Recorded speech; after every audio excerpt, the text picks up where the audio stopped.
Hi BookTube, and welcome to another fiction review.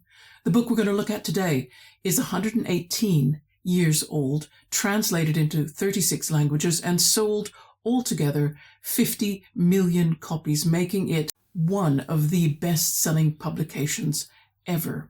It was the author's dream to achieve fame through her writing, and she had other dreams, but history and her own choices worked against her, and they made her books really the only good thing that happened to her.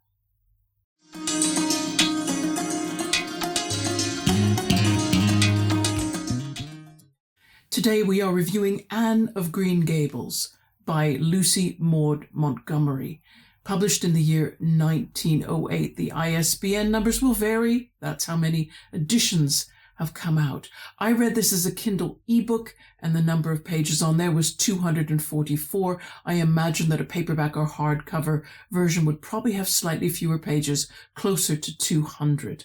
It is children's fiction. It's a female coming-of-age story set in maritime Canada. We think around about the late 19th century, but I will have more to say about that.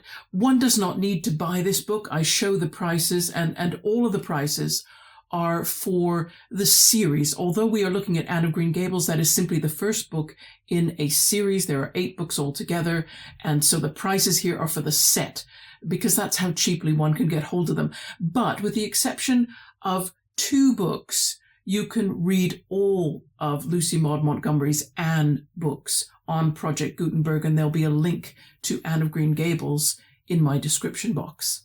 This book is so well known and so loved, and I remember it from childhood. It's one of the few books that I remember leaving an impression on me in childhood. Meg at Books Off the Beaten Path had not yet read it, and that kind of made me very excited, because I thought, oh, imagine not having read Anne of Green Gables yet. You're in for such a treat. So we agreed on a buddy read, and that means that we've come up with some questions that we need to answer, and I will fit those in quite cleverly during this review. But first we must meet the author. Lucy Maud Montgomery, known as Maud to her family and friends, was born in 1874 in what is now called New London on Prince Edward Island. Maud lost her mother when she was only 21 months old, and so she was actually raised by her maternal grandparents, who lived a few miles away, about a 2.5-hour journey by horse-drawn vehicle in Cavendish in Prince Edward Island. And the photograph you see here is Maud taken when she was 8 years old. Now, she did go on in 1893 to attend Prince of Wales College in Charlottetown, Prince Edward Island, and Dalhousie University in Halifax, Nova Scotia, where she studied English literature. By this time, she had already had a poem and an article published in local newspapers in Prince Edward Island, and that was what set her mind to become a famous writer. She did start out, though, after her education, working as a teacher, and she's had over 100 stories published before she attempted her first novel, of course, 1908, Anne of Green Gables, and that was a turning point. In less than a year, her publishers had to issue 5 reprintings of the novel, and it continued to be a bestseller. And the first film adaptation was actually made in 1919. The total number of novels that she published in her lifetime was 21. She died in 1942, and all these facts, they would normally point to kind of a fairy tale success story. But in fact, Lucy Maud Montgomery led a life that was filled with many struggles and losses and big emotional burdens that taxed her. And there is a possibility, it's very open to speculation, that she may have ended her own life in 1942. Researching this review has made me absolutely determined to read a biography. I believe the most recently published one came out in 2010, written by Mary Henley Rubio, who is a recognized Montgomery scholar and an editor of 2 volumes of Montgomery's journals. Let's talk about the setting. Setting matters so much in Anne of Green Gables. I can't remember where I discovered this story online, but there was a Japanese fan of the Anne of Green Gables books who made a trip to Prince Edward Island especially to see where the stories were set. And they kept their expectations low because they were worried in case the place didn't prove to be as beautiful as all the descriptions that Montgomery included in her books, but they suffered no disappointment. Prince Edward Island is Canada's smallest province, and I put up a map here. It's just off Canada's Atlantic east coast. It's protected from the worst of the Atlantic weather because it's tucked in behind the island of Labrador, and it's also sheltered in a little cove just off the Gulf of St. Lawrence. The climate is similar to coastal Maine or Vermont, so you get 4 very defined seasons divided by color and scent and sound. In the spring, you've got birdsong and lots of things flowering. In summer, you've got vibrant greens, you've got fertile mixed farms. In autumn, you've got those flaming reds and yellows and oranges on autumn leaves. And then in winter, you get a snowy, soundproofing blanket laid over the ground. And Montgomery fills her protagonist. Her protagonist, Anne Shirley, is just obsessed by landscape. And I don't say that as a criticism. You could say that Anne is nourished by nature. She needs daily doses of it. Trees and flowers and water and small wild creatures. They're a form of society where Anne feels more comfortable than she often does in domesticated human spaces like houses and schools and churches. Nothing happens in Anne of Green Gables without the reader being given a record of the particular quality of the outside world at the same time. Regarding the setting and time, today's rabbit hole is going to discuss that in more detail, and then that's across all of the Anne books. But for Anne of Green Gables, there are no dates mentioned in the book, and no events that also mentioned which are historical, which would help you to establish exactly when the action takes place. All that you do know is that Anne Shirley, the protagonist, begins the book aged 11 and ends it aged 16. Narrative viewpoint is third person. It's omniscient. It is a 19th century novel narrator. You will recognize that sort of authoritative voice, although Montgomery's voice is kindly. It has a good-humored wit, and it enjoys making fun of human imperfections, but it never becomes mean-spirited about it. And in this sense, Montgomery's writing reminds me somewhat of Jane Austen's, except that Montgomery's narrator is intensely interested in descriptions of nature. Regarding mobility, I think Meg at Books Off the Beaten Path, she put this perfectly. We were having a discussion in our little private chat group, and she called Anne Shirley a homebody, which she is. Anne loves her home and the farm where she grew up in the fictional small town of Avonlea. And perhaps that comes from being an orphan who was moved from one foster family to another, all before the age of 11. So once she finds this sense of permanence at Green Gables, the stability means, I think, more than it might do to another character. There are circumstances which do take her away from home during the novel, but never too far and never too long. Representation in Anne of Green Gables. Well, for all of my male viewers out there, I've got to confess, Anne of Green Gables is a very, very female space, with the exception of Matthew Cuthbert. The male characters, they appear, but they just do not get as much attention compared to the female ones. And Matthew, he's not exactly imposing in his maleness. He's mild-mannered, he's socially awkward, and let's face it, he's a farmer. So most of his days are spent with animals and landscape rather than with people, and that's how he prefers it. Matthew never married, and by his own confession, he never seems to have courted a woman. I had 2 great uncles I can remember who were very much like Matthew Cuthbert. I remember asking one of my aunts some years after both of them had died, whether they were gay. And she said, oh, I really don't know. But she admitted that they might have been. And if someone asked me the same question about Matthew Cuthbert, that's what I would say.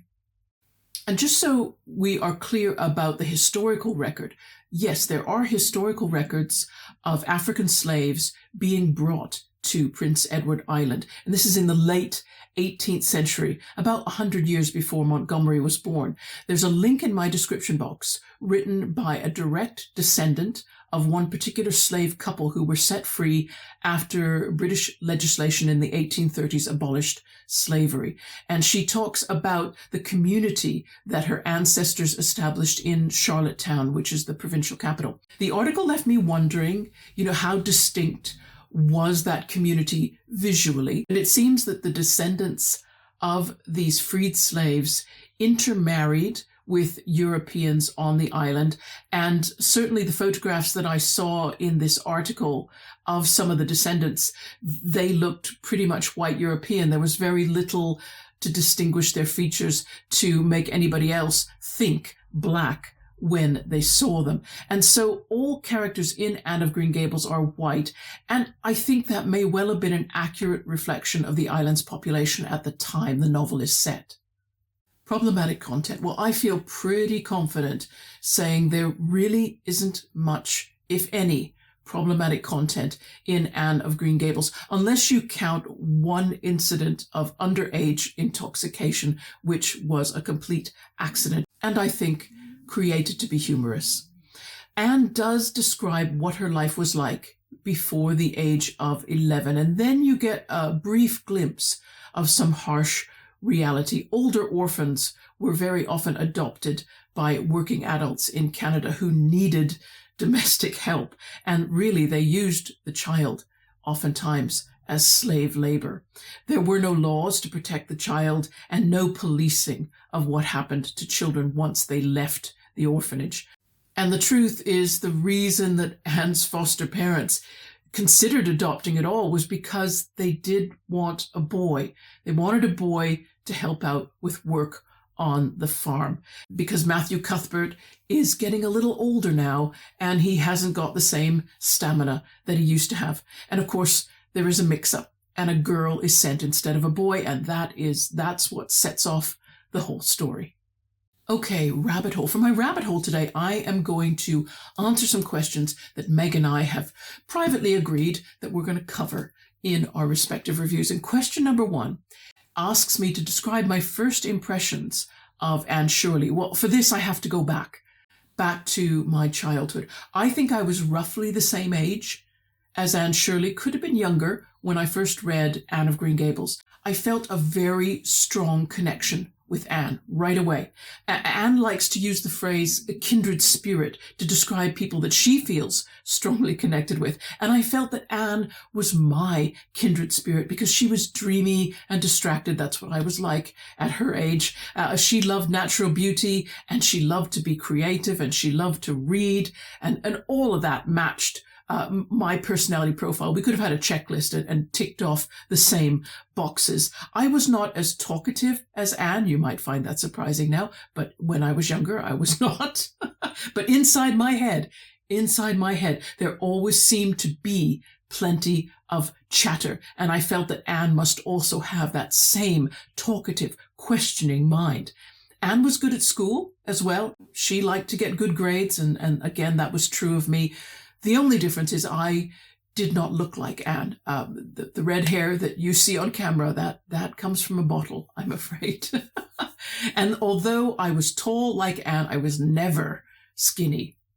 And question 2 asks, before you started the book, did you have any idea what kind of story this would be? Well, this is a question really more for Meg, to be honest. Anne of Green Gables was a reread. I think my third reading of the book, I'm guessing.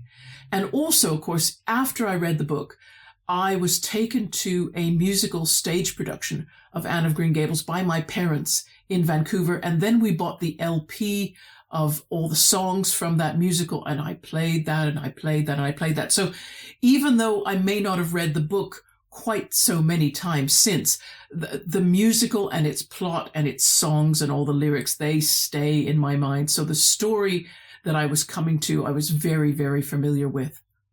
And question 3 asks, did you find that there was anything which made the book seem particularly Canadian? Or, alternatively, could do I think that Anne's story could have been told exactly as it was, but just put Green Gables somewhere else, say in the United States, during the same time period? Well, I don't know if I can talk about the United States authoritatively. Meg might be able to, because she can maybe compare different landscapes, talk about whether Anne of Green Gables might have grown up in Oklahoma. I would be interested to hear that, Meg, by the way. When Marilla and Matthew Cuthbert are sitting down to discuss what should be done to get Matthew some help around the farm, one of the options they discuss is taking on a homeboy. And that's a very specific term. It would mean applying to the British government at the time for a British child. Now, these might be orphans, but equally they could be children with families who were very, very poor, and the children had been arrested for the kind of crimes like stealing food or money or clothes, for an act of self-preservation. Usually that's what we found by looking at records. The person who watches television often does this as part of the genealogies he conducts for customers. And really, anybody watching from Australia will know that the empire preferred to export their destitute and desperate, so that they wouldn't be a continued social expense. It wouldn't be a continued social expense for the home country. And because they couldn't seem to see any link between social inequality and antisocial behavior. What also makes the book seem particularly Canadian, not just the homeboy incident, but when I was researching Lucy Maud Montgomery's life, I learned how much she hated the 1919 American film adaptation of the book. And she hated it because the actress who played Anne was conventionally beautiful, which Anne was not, and she didn't like that. But more than that, because there was a scene in the film where Anne brandishes a rifle at a group of men and threatens to shoot them. Now, if you've read Anne of Green Gables, you know, Montgomery had a bit of a rant about this in her correspondence. Anne does have a volatile temper. Yes, it's true. It's a defining characteristic, and it mellows as she gets older. But even so, I don't think that she would have done anything, even in the heat of anger, that had the potential for real danger. That scene, I think, defined the film as American rather than Canadian. And question 4 asks me to name 2 characters, and I can't include Anne Shirley herself, characters who really shone for me. Well, I tell you what has changed now that I've reread the book so many years later. I now like the older women characters much better than I used to. Marilla Cuthbert and Mrs. Rachel Lynde, they seemed so harsh, so unfeeling when I was young. And I was surprised at how much Anne learned to like them, because I thought, well, what is there to like? And now it's so much easier to see the world through those older women's eyes. And this time round, I noticed how often Marilla had affectionate thoughts about Anne. I don't remember those when I was younger. I don't seem to have noticed them or retained them. And so when we got to the end of the book, where Marilla finally does get more demonstrative about her affection, when I was a child reading the book, that was a surprise to me. I was like, oh, where's this affection suddenly come from? But rereading it as an adult, I think, no, this was always there. It's just that Marilla has finally chosen to say so out loud.